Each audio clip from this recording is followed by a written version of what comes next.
Hello viewers, मैं astrologer doctor Shefali आज भगवत गीता अध्याय 4 का सारांश लेकर आपके सामने आई हूँ।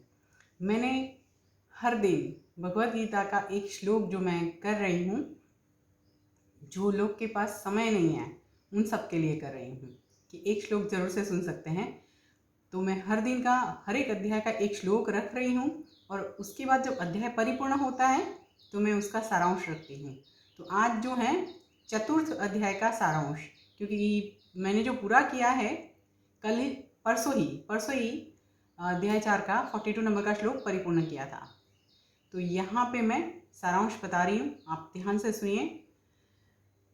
जो अध्याय 3 था वो कर्तव्य कर्म था और चतुर्थ अध्याय जो है उसमें मुख्य जो पोर्शन है, मुख्य जो बात है वो ज्ञान की है, ज्ञान से रिलेटेड है। और श्री कृष्ण जो है ये बताते हैं कि गीता ज्ञान जो है, गीता भगवत गीता का जो ज्ञान है वो अनादि है। श्री कृष्ण ने बताया है कि मैंने ये बात जो है सूर्यदेव को बताई। ये भगवान श्री कृष्ण बता रहे हैं कि उन्होंने ये बात श्री कृष्ण भगवान ने सूर्यदेव को बताई।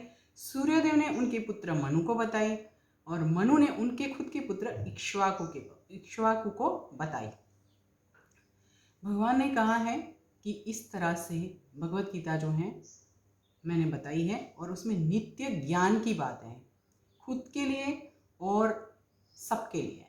अभी यहाँ पे भगवान श्री कृष्ण अर्जुन को ये भी बताते हैं कि मेरे मतलब श्री कृष्ण भगवान के खुद के और अर्जुन के बहुत सारे जन्म हो चुके हैं, पहले भी और आगे भी जन्म होंगे, बट ना जैसे अर्जुन नहीं जानता है वैसे और कोई नहीं जानता है कि कितने जन्म हो चुके हैं और क्या जन्म हो चुके हैं। वो सिर्फ और सिर्फ श्री कृष्ण भगवान खुद ही जानते हैं, ऐसा श्री कृष्ण भगवान ने ये बताया है। और भगवान का जो जन्म है वो अलौकिक है और जो व्यक्ति अलौकिक कर्म में जन्म लेता है, अलौकिक कर्म से वशीभूत होकर जन्म लेता है, तो उसका जन्म जो है हमेशा कर्म उस तरह के रहते हैं और वो जन्म सफल हो जाता है। श्री कृष्ण भगवान ने बताया है कि मेरा जो जन्म है ये अलौकिक कर्म से वशीभूत होकर हुआ है और जहाँ पे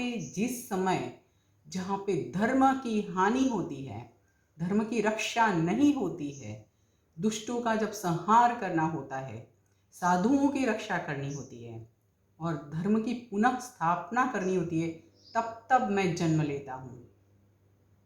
श्री कृष्ण अर्जुन को ये बता रहे हैं कि धर्म की हानि, दुष्टों के संहार, साधुओं की रक्षा और धर्म की रक्षा के साथ धर्म की पुनः स्थापना के लिए श्री कृष्ण स्वयं जन्म लेते हैं।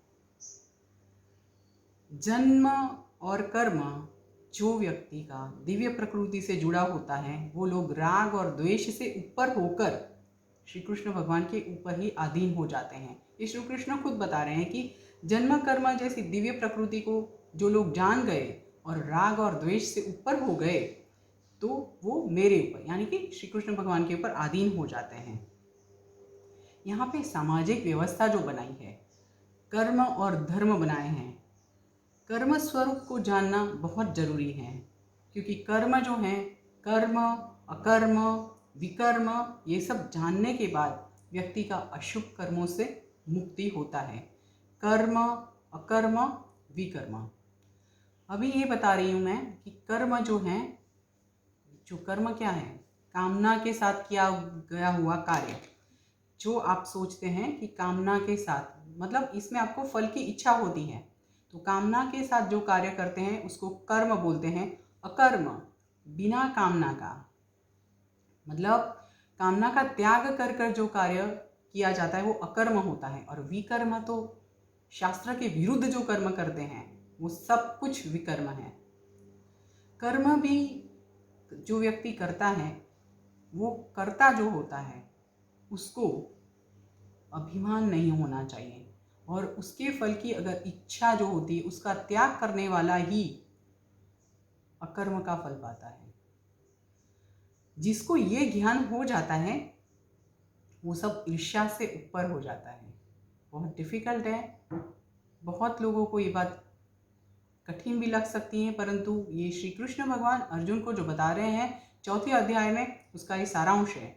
जिन लोगों को ये ज्ञान हो जाता है कर्म अकर्म विकर्म क्या है, और उसके ज्ञान के साथ जो ईर्ष्या से ऊपर हो जाता है, हाँ, वो लोग हमेशा सदैव तृप्त रहते हैं और छोटे से लाभ में भी संतुष्ट हो जाते हैं। वो लोग निष्काम कर्म तथा मनुष्य हित के लिए जीते हैं।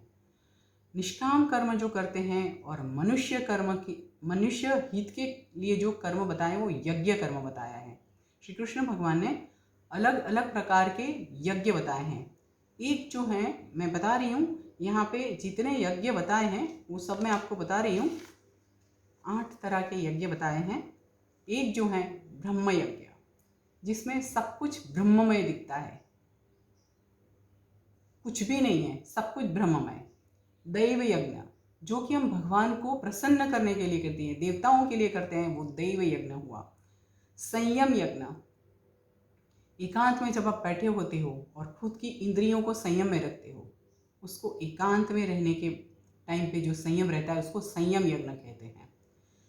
विषय हवन, इंद्रियों को अपने मर्जी के हिसाब से काम नहीं करने देने का, विषयों का हवन, काम, क्रोध, मद, मोह, लोभ, ये सब जो है, ईर्ष्या,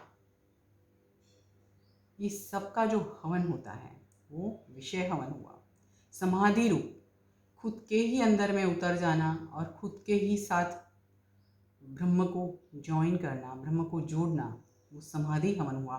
द्रव्य, खुद जो व्यक्ति अपने लिए जो कमाते हैं, हम अपने लिए जो पाते हैं, वो सब कुछ दूसरों के लिए हम जब यूज़ करते हैं, दूसरों के लिए खर्च करते हैं, उसको द्रव्य रूपी यज्ञ बोलेंगे। तपो यज्ञ, ये भी कठिन यज्ञ है। तपो यज्ञ मतलब जीवन में परेशानियां तो सबको आती हैं, पर परेशानियों के साथ भी, कठिनाई के साथ जो व्यक्ति प्रसन्नता से आगे बढ़ रहे हैं, वो लोग तपो यज्ञ कर सकते हैं। ये 7वां यज्ञ था। पहला ब्रह्म यज्ञ, दूसरा देव यज्ञ, तीसरा संयम यज्ञ, चौथा विषय हवन, 5वां समाधि रूप यज्ञ, 6ठा द्रव्य यज्ञ, 7वां तपो यज्ञ और 8वां है प्राणायाम यज्ञ। यहाँ पे प्राणायाम जो अपने श्वासोच्छ्वास है, उसकी जो प्रक्रिया है, उसमें पूरक, कुंभक, रेचक, पूर्वक प्राणायाम से अपने अपान वायु की शुद्धि करना, ये यज्ञ। 8 प्रकार के यज्ञ श्री कृष्ण भगवान ने चौथे अध्याय में अर्जुन को बताए हैं, जो यहाँ पे सारांश में मैं आपको बता रही हूँ। और ये सब करते करते मानवी के कर्मों की शुद्धि होती है, मनुष्य पाप रहित हो जाता है। परंतु ये बात यहाँ पे है, श्री कृष्ण अर्जुन को बता रहे हैं कि ज्ञान यज्ञ जो है वो सर्वश्रेष्ठ है, सबसे श्रेष्ठ है। परम तत्व ज्ञान जो है वो सबसे श्रेष्ठ है, और परम तत्व ज्ञान प्राप्त होने के बाद सभी तरह के जो कर्म हैं वो विलीन हो जाते हैं। और ये जो है महान ज्ञान कोई महापुरुष, तत्वदर्शी महापुरुष गुरु के पास जाकर ही प्राप्त हो सकता है, और उनको प्रणाम करके, विनयपूर्वक विनती करके उनसे ये तत्व ज्ञान जानना चाहिए। अगर वैसा ज्ञान प्राप्त हो जाता है तो ये व्यक्ति जो है परम पवित्र हो जाता है। और श्रद्धायुक्त मानस, अंदर का जो मानस है, मानवीय सोच, अगर व्यक्ति जो हैं श्रद्धायुक्त रहते हैं कि मैंने जो तत्व ज्ञान पाया है वो सही है, तो ये व्यक्ति श्रद्धायुक्त होकर अगर सुनता है, समझता है, तो कितना भी बड़ा पापी हो तो भी उसको वो दुर्लभ तत्व ज्ञान प्राप्त हो जाता है। श्रद्धा होनी बहुत जरूरी है। और सभी अच्छे कर्मफल में जो कर्मफल हैं वो आगे बढ़ते हैं, और जो खराब कर्म का फल है वो ज्ञान रूपी यज्ञ में भस्म हो जाते हैं। और इसमें श्री कृष्ण भगवान ने ये भी बताया है कि अगर कोई पापी व्यक्ति भी है तो ये भी तत्व ज्ञान पाने के लिए अधिकारी है, बस श्रद्धा होनी चाहिए। अगर संशय है, अश्रद्धा है, वो व्यक्ति का पतन होता है, वो व्यक्ति के जीवन के लिए खतरनाक होता है। और श्री कृष्ण अर्जुन को ये बताते बताते ये बताते हैं कि हे अर्जुन, उठो, हृदय के अंदर जो तुम्हारे जो अंधकार है उसको ज्ञान की तलवार से काटो, उसको कट करके युद्ध के लिए खड़े हो जाओ। क्यों? धर्म का युद्ध है। यहाँ पे चतुर्थ अध्याय में सबसे ज़्यादा ज्ञान की बात की है, क्योंकि ज्ञान यज्ञ जो है सबसे श्रेष्ठ है। यहाँ पे चतुर्थ अध्याय का सारांश परिपूर्ण हुआ। कल से पंचम अध्याय का प्रथम श्लोक लेकर आपके सामने आऊँगी। आप लोग ये YouTube चैनल जो है उसको ज़्यादा से ज़्यादा सब्सक्राइब करवाएं, खुद सब्सक्राइब करें, लाइक करें, शेयर करें और जो बेल आइकन है उसको प्रेस करें। बस यहाँ पे मैं परिपूर्ण कर रही हूँ। जय श्री कृष्णा।